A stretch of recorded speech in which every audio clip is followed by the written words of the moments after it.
Assalamualaikum warahmatullahi wabarakatuh. Waalaikumsalam warahmatullahi wabarakatuh. Gimana kabarnya? Alhamdulillah khair. Jadi sekarang tinggal di daerah mana? Alhamdulillah hari ini, tahun ini saya tinggal di Kota Bekasi, tempatnya di Kelurahan Padurenan, Mustika Jaya, Kota Bekasi. Di daerah Bekasi kan luas ya. Perkenalkan dulu dong namanya. Oh, baik. Terima kasih Ustadz Nasrul yang ganteng dan soleh. Alhamdulillah ini teman lama saya. Baru ini ketemu lagi dengan ditakdirkan oleh Allah, diizinkan oleh Allah. Alhamdulillah bisa silaturahmi. Assalamualaikum warahmatullahi wabarakatuh. Waalaikumsalam. Alhamdulillah kami bisa bersilaturahim dengan Ustadz Nasrul. Nama saya apa ya, banyak banget panggil. Lupa nama sendiri. Iya, nama saya sendiri lupa, banyak banget panggilannya. Biasa kalau di Rawalumbu itu dipanggilnya Ustadz Ahmad. Oh, Ustadz Ahmad. Ya, Ustadz Ahmad. Ada yang manggilnya juga Muhammad karena namanya double ya orang. Yang penting jangan dipanggil Mad aja. Kalau Mad itu kan artinya panjang. Panjang tangan tuh. Wah, panjang umur. Panjang umur, panjang ilmu, panjang masa depan. Ya gitu ya. Baik, nama saya Ustadz Ahmad. Ada yang manggil Ustadz Muhammad, silakan panggil dua-duanya boleh. Yang penting jangan salah nama lah gitu. Itu bahaya. Kalau panggilnya Ustadz Mamat. Oke, kemudian saya sebagai orang tua yang mungkin concern di bidang apa ya, di pesantren ya, kepesantrenan. Intinya gitu. Pendidikan, dia concern di bidang pendidikan. Apalagi saat-saat sekarang ini zaman sudah berubah ya, dunia pesantren pun mengikuti perkembangan zaman, mengikuti perkembangan era sekarang gitu ya. Apalagi sekarang sudah digital. Oleh karena itu kami dengan teman-teman pun kadang-kadang kita di masyarakat itu selalu menggerakkan orang tua supaya anak-anaknya bisa untuk kalau bisa dipesantrenkan. Oh, ya, atau pendidikan agama. Kenapa kok mengarahkannya ke pesantren? Kenapa itu? Ya. Baik, tadi saya katakan itu pendidikan agama nomor wahid ya. Nomor wahid, pendidikan agama nomor wahid. Wahid itu apa? Wahid itu apa? Ya. Nomor pertama ya. Jadi yang paling utama itu, yang paling utama adalah pendidikan agama. Apalagi di masa-masa sekarang kita melihat dunia anak-anak kita itu lebih banyak anak-anak kita lebih banyak bergaul dengan handphone, teknologi. Makanya kadang-kadang kita berpikir sekarang itu dunia kita untuk belajar ilmu agama pun itu sekarang lebih mudah sekali karena mengandalkan Kiai Google gitu. Oh iya, ada istilah maktabah syamilah. Iya, gitu kan. Ada ya. Kiai Google. Maka kadang-kadang itu enggak menjadi kebanggaan kita orang tua kalau anak kita belum dididik dengan agama oleh seorang kiai atau seorang ustadz yang betul-betul ilmunya itu jelas. Jadi bertalaki. Ya, bertalaki gitu. Ketemu langsung, ada sanad ke gurunya gimana. Ini guru saya muridnya siapa nih? Gurunya muridnya siapa sampai ya, gitu. Sanadnya jadi jelas ke gurunya supaya tidak ngelindur kalau memberikan kejelasan ke santri-santrinya gitu ya. Jadi pertama ilmu agama tanamkan dulu ke anak-anak kita sedini mungkin.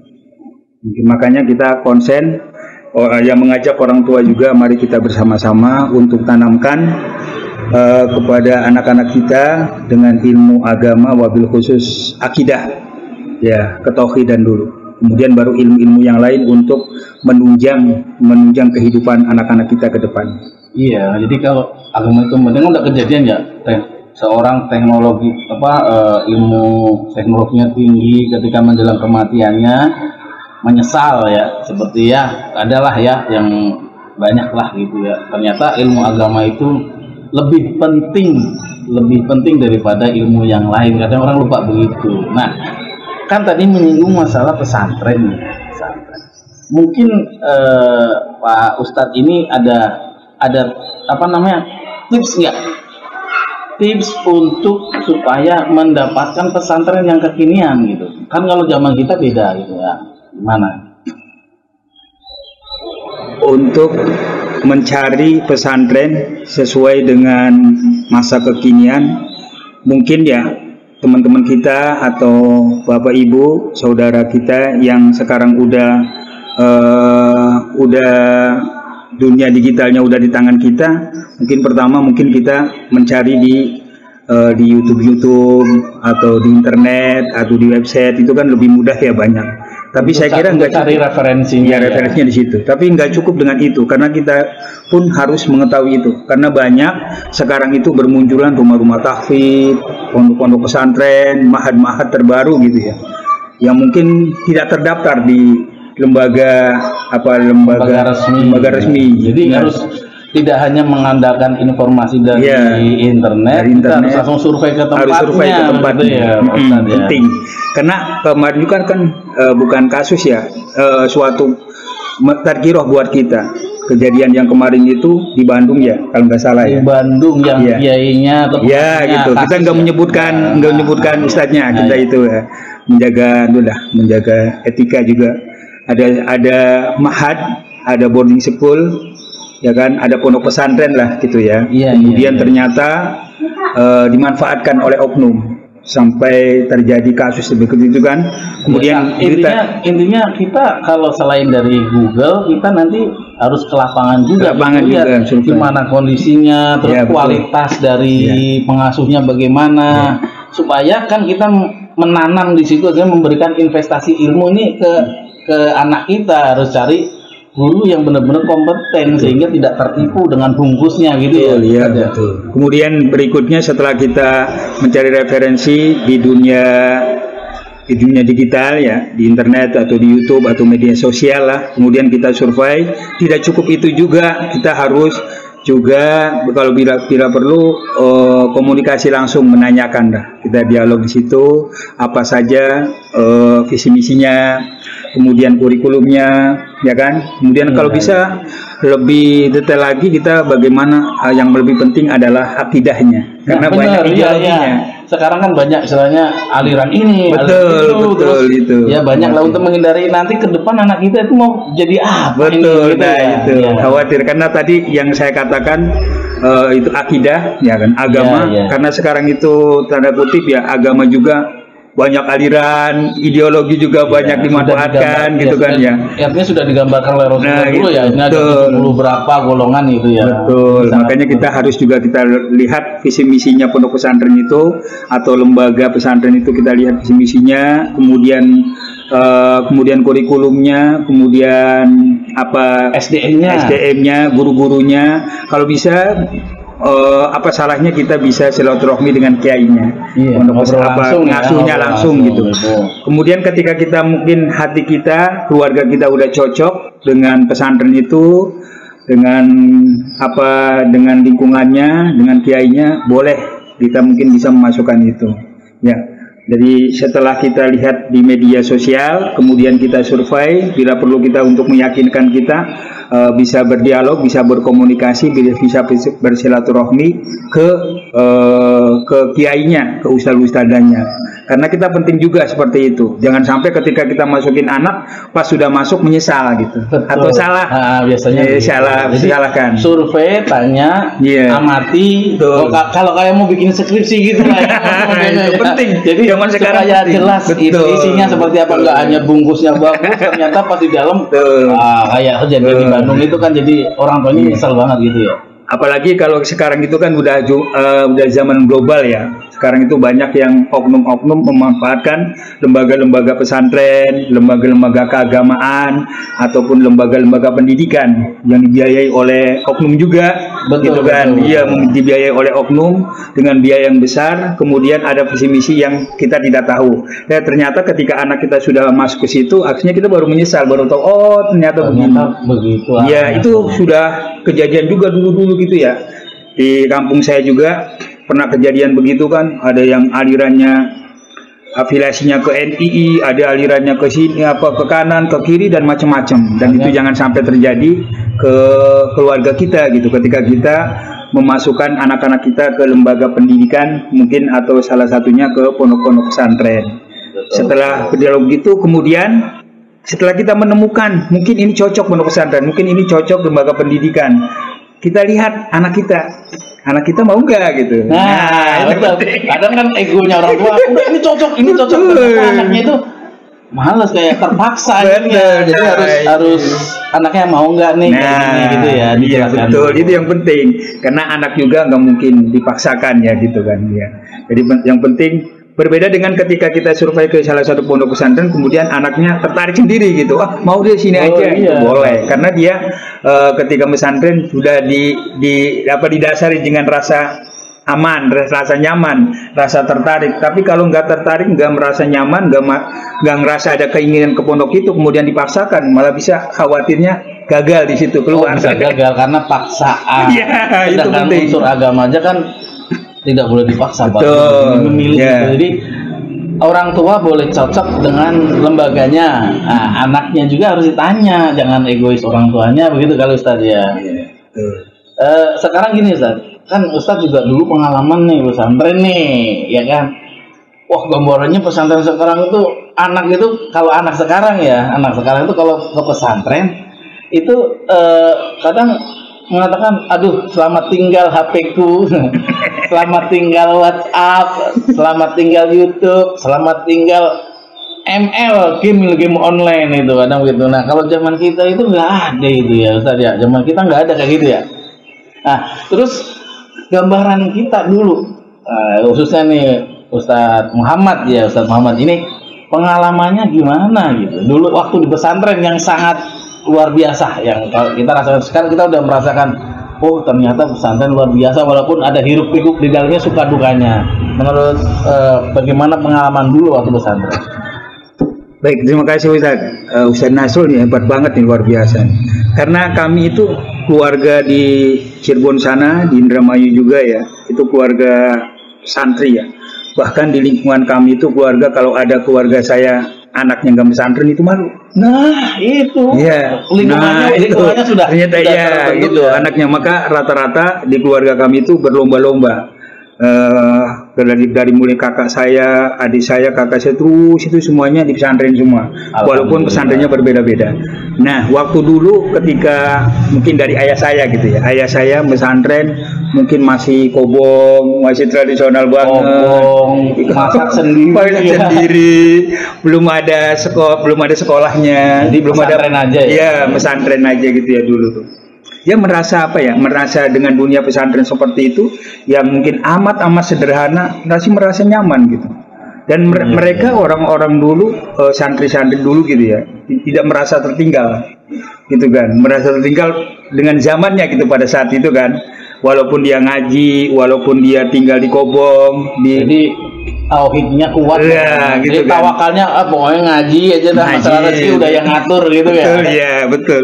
Itu jadi kesederhanaan orang tua dulu, kemudian memang pesantren juga sederhana, kemudian cita-citanya juga sederhana, karena orang-orang dulu, santri-santri dulu tidak berpikir bagaimana nanti jadinya, tapi berpikir bagaimana sekarang ini jadinya gitu. Jadi bagaimana sekarang dulu kita mencari ilmu dengan sederhana, gitu ya. Sederhana, kesederhanaan itulah bisa menerpa, bisa mendidik, bisa membentuk santri-santri dalam hidupnya juga sederhana. Walaupun ketika misalnya suatu saat terjun di masyarakat menjadi orang sukses, ya tetap kesederhanaan itu ada. Nah santri didik ya, walaupun udah terkenal, bagaimana tetap aja. Tetap aja. Ya kalau bilang mah kaum sarung begitu.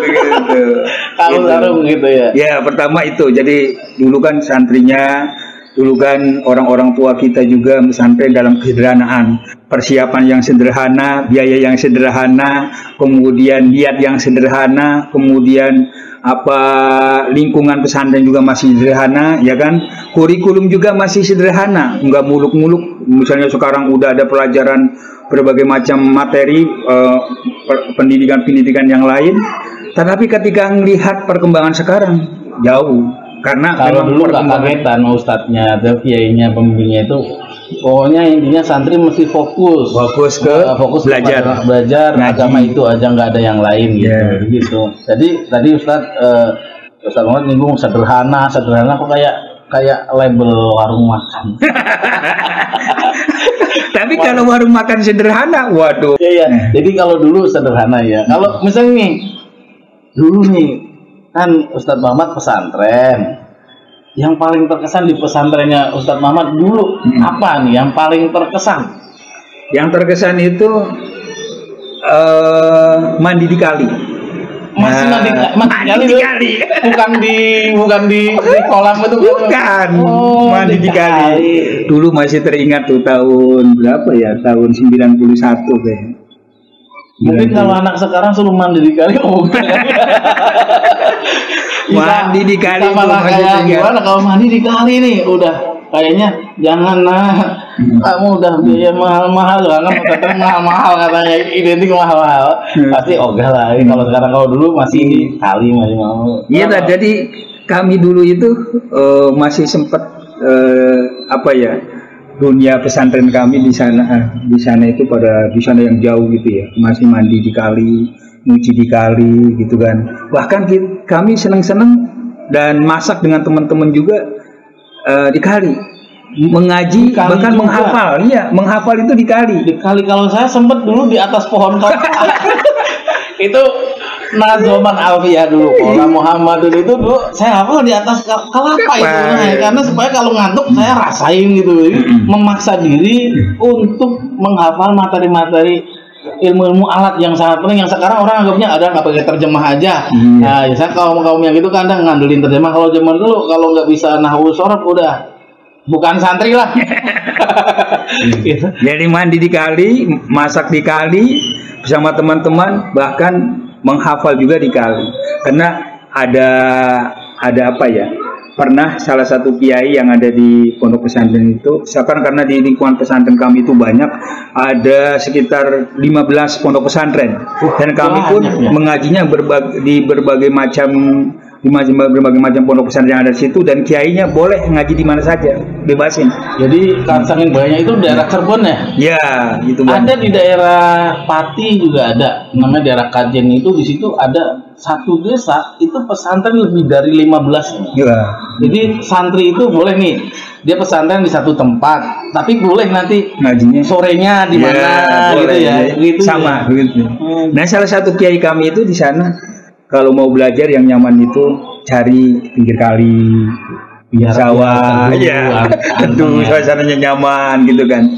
Makanya banyak tuh pondok pesantren yang didirikan di tengah-tengah pegunungan gitu ya, di tempat-tempat yang sunyi atau yang jauh dari keramaian. Kenapa? Menjaga supaya fokus. Iya, fokus kan gitu, menjaga lingkungan pesantren juga supaya anak-anak bisa fokus belajar, mengaji dan sebagainya.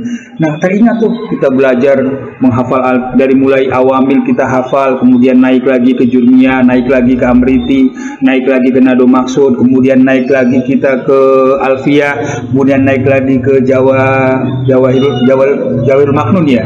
Kita terus itu tuh. Kalau misalnya enggak tempatnya di pinggir kali, kita ingat juga ada kiai kalau bisa menghafalnya di makbarohnya para ulama di sekitar pesantren. Nah, kalau dulu ada mengambil keberkahan. Ya, di situ. Dan dulu santri itu kenapa ya? Tidak sih kalau santri itu sambil nazobang sambil pukul-pukul meja. Ada nggak teman? Iya, betul. Ternyata diajarkan juga kan itu. Ada yang namanya kecerdasan multiple intelligence ya. Nah, itu kecerdasan. Ternyata santri itu kecerdasannya mungkin melebihi daripada kecerdasan luar biasa yang dimiliki oleh setiap orang gitu. Ternyata kan di pesantren mainannya mainan di kampung. Sekarang mainan di kampung ada di sekolah-sekolah yang bagus. Nah, dulu kita main di kampung itu malah kayaknya biasa, kayak macam-macam ya. Itu ternyata di sekolah-sekolah yang dianggapnya sekarang gambarnya modern, berkelas, itu ternyata mainannya mainan yang dulu kita mainkan satu santri gitu. Kalau nyanyi. Kalau bernazom, misalnya nazoman, misalnya hafalan Alfiyah, sambil Kola Muhammad itu meja itu sampai berapa kali ganti. Ternyata diteliti itu adalah kecerdasan, dan tidak ada kecerdasan yang bisa dimunculkan berbarengan kecuali di santri. Mulutnya menalar, ya menalar natum-natuman, kemudian tangannya dia main musik, tangannya untuk mengiringi lagu, akalnya sambil berpikir. Jadi cerdas itu, makanya banyak tuh, walaupun santri itu dia belajar satu jurusan, tapi di masyarakat menjurus sendiri. Betul. Ini fakta kan? Iya, kita diajarkan untuk kreatif. Jadi, tapi seorang kiai di pesantren nggak bilang, ayo kita belajar kreatif. Enggak seperti itu ya. Iya, betul. Jadi malah kita menggali sendiri. Gitu. Nah, di pesantren kan tidak semuanya itu indah. Nah, betul. Kadang ada suka, ada dukanya. Rata-rata. Bahkan kalau dibilang seluruh pesantren di Indonesia, penyakit gosok ada enggak? Bener, ini menarik. Bener menarik tadi. Ini padahal kan gosok itu orang santri semua itu tahu. Iya, al-ghosbu haramun. Tapi apa yang terjadi? Al-ghosbu lezatun. Baik. Iya, betul, menarik banget ya. Ini dari dulu ya, makanya nih istilah gosok itu nggak muncul dan nggak ada di dunia lain kecuali dunia pesantren. Saya berkecimpung di dunia pendidikan, ya nggak ada tuh pernah anak apa gosok bilang ke temennya, kamu gosok ya. Di dunia pendidikan yang lain kayak di sekolah-sekolah formal nggak ada tuh istilah atau kata-kata muncul gosok. Cuma di pesantren yang ada gitu ya. Iya. Tapi itu hanya sekedar istilah saja. Cuma kan budayanya memang apa namanya itu. Nah, kita ngambil sosio-musik dan gosok apa? Mempermudah temannya untuk aja udah. Jadi boleh. Gosok itu ada, ya kan? Sikapnya gimana menyikapi itu? Orang solih itu kan gitu ya. Digosok, niatkan aja udah, ikhlas kan, niatkan mempermudah kawannya untuk cepat-cepat buru-buru ke majelis taklim supaya ngaji gitu aja ya. Iya, makanya saya pribadi nih nggak sepakat kalau dikatakan santri itu kata gosok itu dilabelkan ke santri gitu. Lebih baiklah apa? Mungkin istiar minjem kali ya, cuma nggak ngomong. Sama aja. Soalnya kalau gosok kan ada hukumnya, tapi kalau minjem nggak ada, gitu kan, minjem nggak ngomong gitu. Ini berarti ada nih trik nih buat pesantren. Sebelumnya jujur aja nih pesantren. Nanti kalau sendalnya hilang tiba-tiba ternyata pakai temannya, sebelumnya tolong ikhlaskan supaya nggak terkena hukum gosok. Nah itu makanya kan apa namanya bukan kalau misalnya pakai bahasa akhlak nggak berakhlak lah kalau misalnya santri dilabelin gosok, apalagi mencuri. Orang mencuri itu santri kan sampai ditakjir gitu ya, disiram pakai air kotoran, ada yang dibotak, ada yang digiring, ditulis macam-macam label gitu kan. Jadi kan tadinya konsen di santri itu nggak boleh melakukan hal-hal yang dilarang oleh agama dan juga negara. Istilah gosok itu memang ada di pesantren ada. Cuma untuk menyikapi hal itu, nih kan ini penyakit sebenarnya. Sebenarnya penyakit lah, udah nggak usah pada munafik lah. Ini penyakit. Mestinya ada suatu trik dari pesantren ya, ada perubahannya. Ini karena kita dulu pernah pesantren, Ustadz Muhammad juga dulu pernah pesantren, itu hal itu udah kayaknya sepertinya jadi dianggapnya lumrah gitu. Ya lumrah, tapi ya setidaknya mudah-mudahan mulai sekarang dihilangkan lah gitu. Kadang dulu nih, saking tidak mau sampai ke gosok, rata-rata baju santri ada tulisan namanya. Bener nggak kayak gitu? Ya kan? Terus saya dulu nih waktu pesantren nih, baju sekolah nggak ada yang namanya mulus, isinya spidol. Si tulisin. Kenapa sampai di luar tulisannya? Supaya kalau diambil sama temennya masuk ketahuan itu baju saya. Ya, kalau ngalamin ya kayak gitu tuh. Iya, semuanya. Ini yang menarik itu yang namanya minjem barang temen, nggak ngomong itu ya. Dalam istilah santrinya gosok, istilah kita punya gosok.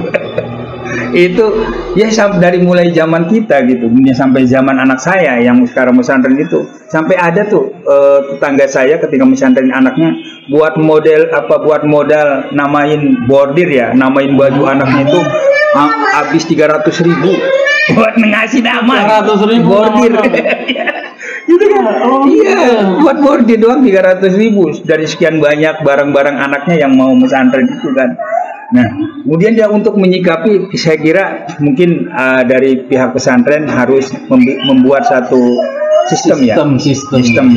Baik sistemnya harus jelas untuk supaya anaknya dari mulai pembinaan rohani ya.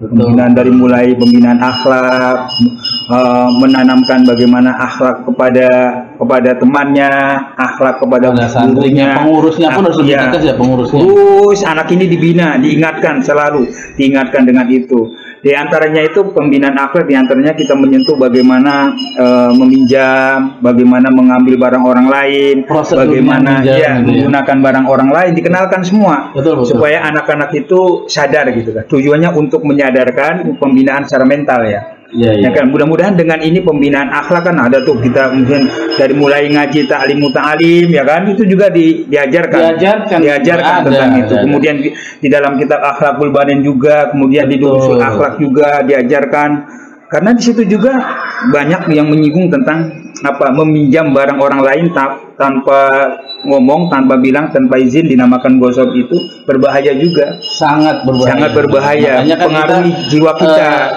Supaya kedepannya seluruh pondok pesantren ini hampir kok ini istilahnya apa ya, tapi jadi semacam kayak apa ya, lumrah, dibiarkan itu lumrah. Dan kadang ya memang kalau santri lihat misalnya lagi jemur hangernya hilang, bener nggak? Iya. Nah ini harus disikapi. Nah jadi trik dan tips mencarinya pesantren sudah, terus dunia pesantrennya seperti itu. Ternyata di pesantren mengajarkan tentang multiple intelligence ya. Jadi suatu hal luar biasa. Bersyukurlah kita jadi santri ya. Ya kembali tadi dari pesantren zaman dahulu ya, yang begitu sederhana tetapi hebat. Kemudian sampai pesantren zaman sekarang. Ini kenapa kita juga harus menyikapi sebagai orang tua untuk melihat masa depan anak-anak kita gitu ya, anak-anak kita yang begitu perkembangan zamannya luar biasa. Karena di tangan anak-anak kita itu sudah, di rumah kita, di tangan anak kita itu sudah ada hal-hal yang membahayakan bagi kita, seperti handphone, kemudian gadget di tangan kita, di kamar-kamar anak kita, di rumah kita, bahkan ya kan 24 jam tuh nggak pernah dimatiin ya kan. Apalagi itu udah difasilitasi sama orang tuanya ada wifi. Ini berbahaya sekali.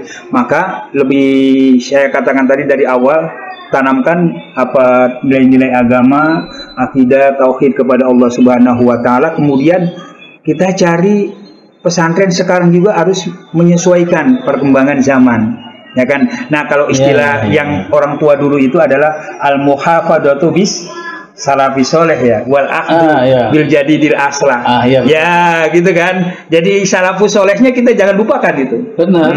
Tetap harus kita mengingat yang dulu, tapi dengan adanya perubahan global ini jangan kaget ya, tetap kita ambil yang lebih baiknya. Betul. Makanya penting nanti dunia pesantren sekarang untuk anak-anak kita ya, pesantren yang kekinian itu ya kalau bisa sesuai dengan masa depan perkembangan zaman anak-anak kita. Ya kan gitu. Karena anak kita zaman sekarang itu adalah generasi yang akan datang. Sekarang kan muncul kayak gini, model kayak boarding school. Nah itu dia kodimul asrah kan. Coba jangan-jangan ada oknum yang bermain di situ gitu. Betul. Iya. Makanya saya teringat tuh dengan teman saya. Jangan sampai orang tua itu salah memasukkan anak ke lembaga-lembaga pendidikan. Khawatir di situ ada doktrin-doktrin Khawarij. Doktrin-doktrin Khawarij itu yang menghalalkan memarahin orang tua, supaya bahkan sampai halal membunuh orang tua. Itu pernah terjadi tuh tahun berapaan. Jadi pernah terjadi di salah satu pesantren yang sampai memaksa orang tuanya untuk infak kepada pesantren. Bahkan kalau orang tuanya itu tidak mau menginfakkan salah satu hartanya ke pondok pesantren, nanti dibilang kafir. Sampai bilang kafir begitu? Itu naudzubillah. Terjadi juga itu kan, bahkan ramai.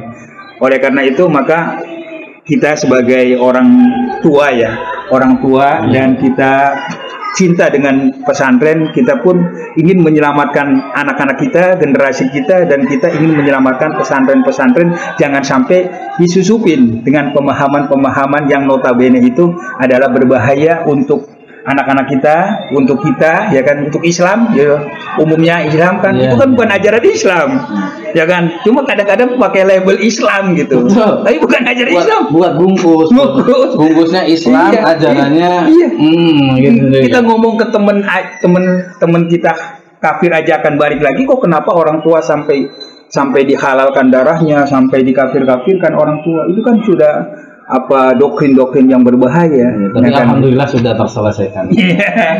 Banyak loh. Itu paham-paham Khawarij katanya. Saya juga mungkin sependapat ya, kalau misalnya ada pesantren yang mempunyai pemahaman begitu, kita harus hati-hati. Kita harus jangan sampai salah pilih kayak tadi. Oke ya, terima kasih Ustaz Muhammad mau berbincang-bincang di sini. Ya, mudah-mudahan dari awal tipsnya, terus suka dukanya di pesantren, pengalaman pesantren bisa diambil manfaatnya oleh teman-teman kita semua. Itu aja, mudah-mudahan bermanfaat. Sampai di sini. Amin, amin. Ya, kita tutup dulu dan kita akan sambung pada pertemuan yang akan datang, insya Allah. Oke, itu aja. Terima kasih. Wassalamualaikum warahmatullahi wabarakatuh. Waalaikumsalam warahmatullahi wabarakatuh. Salaman, Mas. Hey.